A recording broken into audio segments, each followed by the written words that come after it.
go. Alon has been kept in Gaza, 40 meters in the tunnels under the ground. He's been there since the moment he was taken hostage till today. He's been with 3 others. He's been kidnapped with Or Levi and Elia Cohen. And later, like a month later, Eli Sharabi was with them. So there were 4 the whole time until the 500 days when Elia left alone. Eli Sharabi and Or left him at the day of 491. They've been in the tunnels being starved, maybe getting 1 pita a day.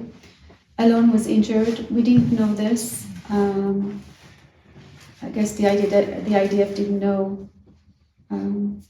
what's happening with Alon, but we know because of the hostages return that Alon has been injured. He has a ship nail in his eye and many parts of his body. Ship nail in his eye, in his right eye, he cannot see. And the doctors, I've seen so many doctors all over the world. They say that if he doesn't get treatment, the other eye might go blind as well. Because it's like the one eye is like a overcompensating. Yeah, overcompensating or something like this. Anyway, Alon has been bound by chains in his legs. When I'm telling you that all of them had the same, like the 4 of them, the 4 of them actually has the worst, I don't know that, if you say time or in the worst hospitality. In the house, in captivity, out of all the hostages up till now. They've been beaten and chained, starved, and stuff like that. They have not seen, they don't know the difference between, they didn't know, some of them. Alon still does not know the difference between day or night. He does not know when it is summer or winter. He counts the days. He counts the days from the 7th of October. That's what they're doing. They're counting the days, they're counting the minutes, mostly the seconds, really. They know the hours because of the prayer, the hamas prayer. It's like they have 6 prayers a day or something, 5 prayers a day. And because of the prayers, they know what time it is. Otherwise, they don't know what time it is.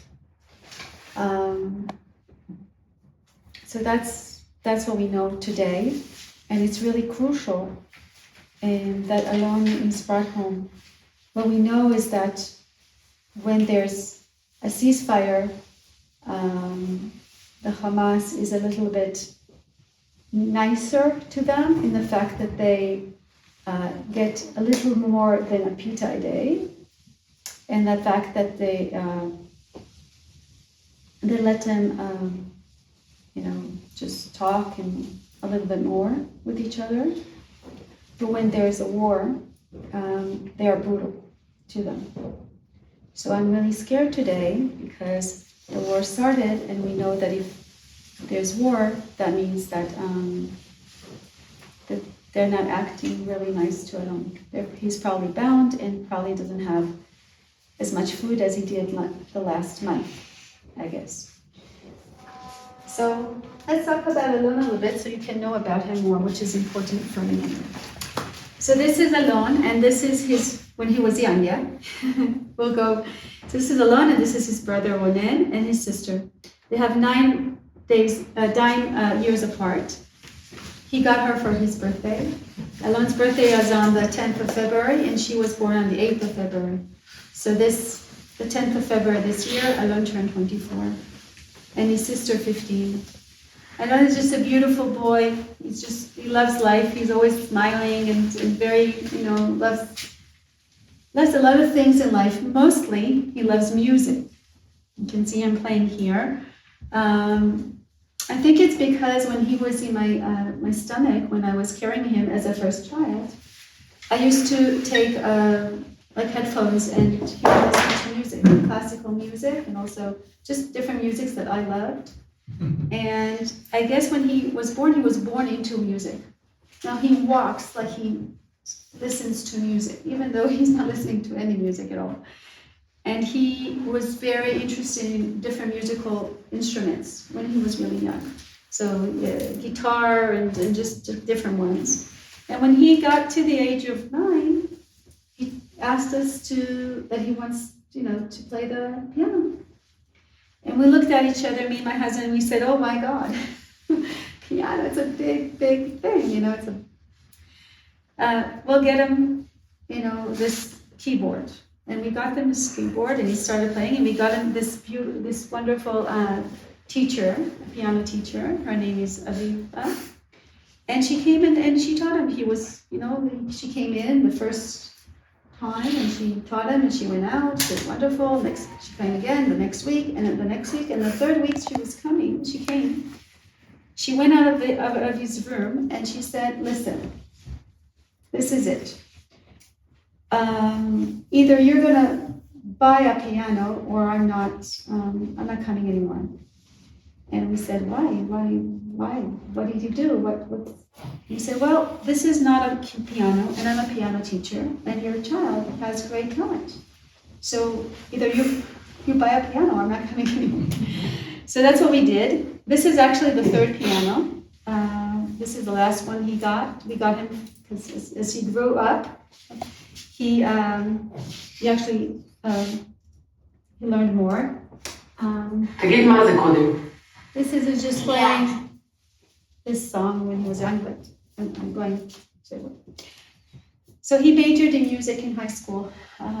He did his music. He did a recital, a very big one. And this is Aviva. I was taking this picture from up there. This is Aviva with him in this piano right here. Alon, how can I say it? When you go to high school, you can major in different things. He majored in music, but not just in music. He majored also in recital, which is it's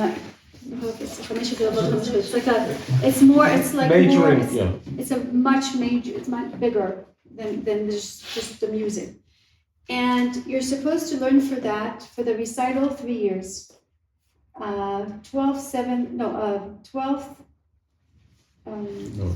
freshman, senior, 9/11. Yeah, sophomore, junior. Yeah, right. Yeah. But he didn't want it. But then suddenly, just before he finished high school, he told his teacher that, he wants to do it. And she was like, you can't do this. You have to learn, classical music, Mozart, Bach. You have to learn this by heart. You have to, like 5 acts. It's too much. It's not impossible for you to do this. And he said, I want to do this. And she said, no, you can't. And he said, I want to do this. And then she knew that he's not going to give up. So, but he knew that he has to work really hard on it. So he would come home from school around 3 o'clock, and he would play for about 3-4 hours a day. And on Thursday or Friday, he would not go out with his friends, pubs or whatever, because he knew that at 8 o'clock in the morning, his teacher would come and he needs to be sober and to be like, okay. So he would leave a lot of things behind, knowing that he would have to learn really fast. He learned, the recital he didn't have a year, it had 5 months. Like 5 months to learn all of this. I'll show you a part of one act. I'll show you him at his recital. It's not exactly a recital, this is like a talent, the whole talent competition. Competition of some kind. But you can see his.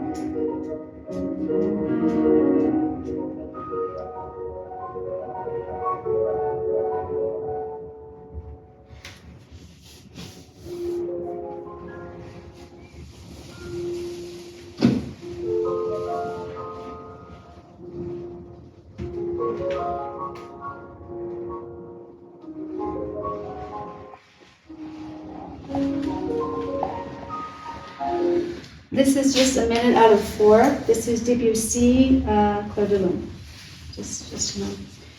So he went, my father took him to Haifa. I don't know if you went through Haifa. So from here to Haifa, it's about an hour drive. So my father took him to the recital. He went, he did all these things. We don't know what he did because it's closed doors. It's very, very, it's like a big thing, very strict teacher.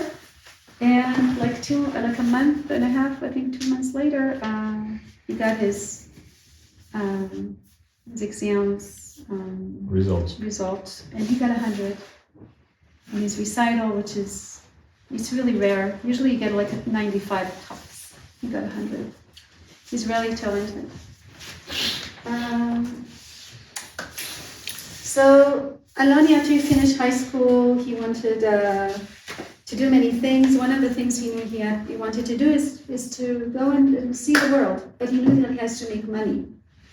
So he went to the Six Senses Hotel in Israel. There's a Six Senses Hotel in Shachaut. It's in the south. It's one of the 10 best hotels in the world, just to know, in Shachaut, yeah.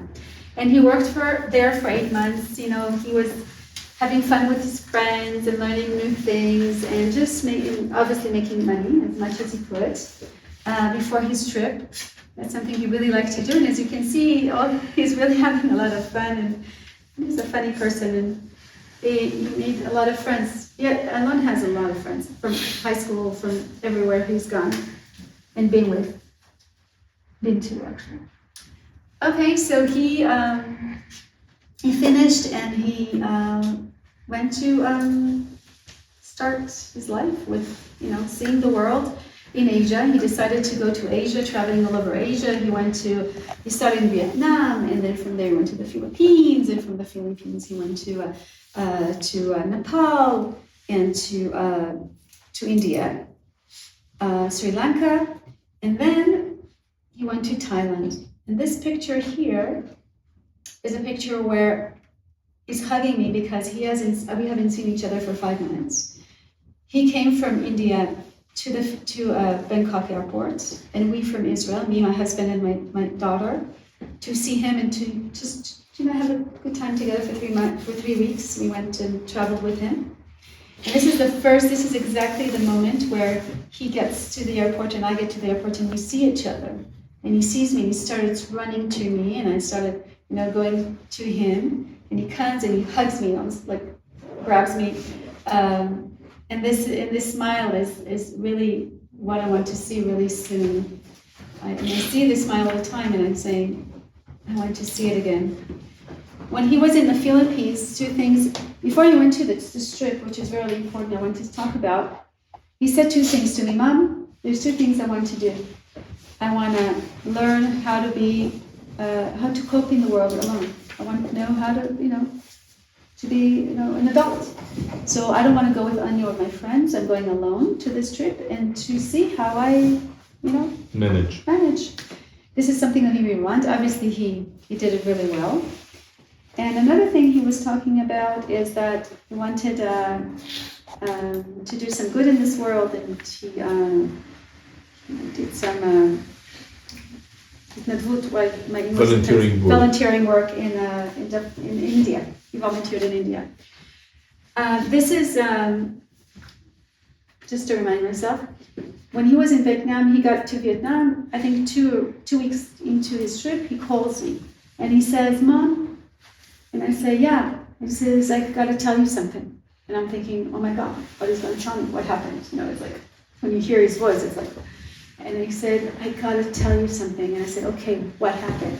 And he said, "Nothing. Listen, I'm in this cafe, and I'm sitting, and I'm drinking, and I bought some food and ordered something that I really like, and I'm sitting alone, and I don't believe it. I really like it.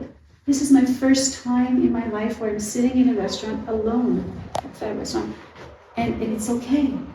And I don't need my friends." And I was like, this is the first time where he was so moved about himself, the fact that he could love something like that. And it was like, because before it's like, okay, with his friends, like, okay, where are we gonna go? No, I want to go this way. I'm gonna that. What are you gonna order? And finally, he found out that he really likes being with himself, which is amazing. And all these things I'm thinking about today, how he helped him, I guess it helps him survive where he is today. That's it. I got it. So, Alon, even though he studied classical music, he's a jazzist in his heart.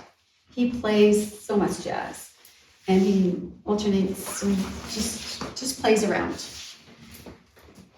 Okay, these are a family. So we have a big family here. The family you see here is Kobe's, my husband, and 1, 2, and their brother and sister, and they have another one in India. This old family lives here in Lavon, here, like physically, but around here in Lavon. And this is my family, which lives in Idit. It's better. You probably went through there when you go back. So we have a big family. We love each other very much, and we're very together now and close. The picture you see here is the picture in Rosh Hashanah 2023. This is like a month before Alon was kidnapped. So this is after he came a month and a half before he was kidnapped. He came back from traveling all over Asia. And this is the last picture we have, basically, of him. This is the same day with his brother and sister and him. Okay. So this is Alon's piano. Alon has this thing when he comes home, he comes and plays on piano for 15 minutes, and before he goes somewhere, he always plays on the piano. It's like sometimes I think it's like an object, like a moving object. You know, the kids that they need like take an object with them wherever they go. I think the piano is that for Alon. So at that day on the 6th of October, we were at my sister's house having dinner. And we came home, it was around 10:30 at night, and he got ready to go to the Nova Festival. As usual, he got ready with his friends, where we're going to go. Have you been in Berry? Yeah, Okay. we've been to Gaza, and we passed through Norway, and we've been to the Nova. Alon's brother, just before the kidnapping,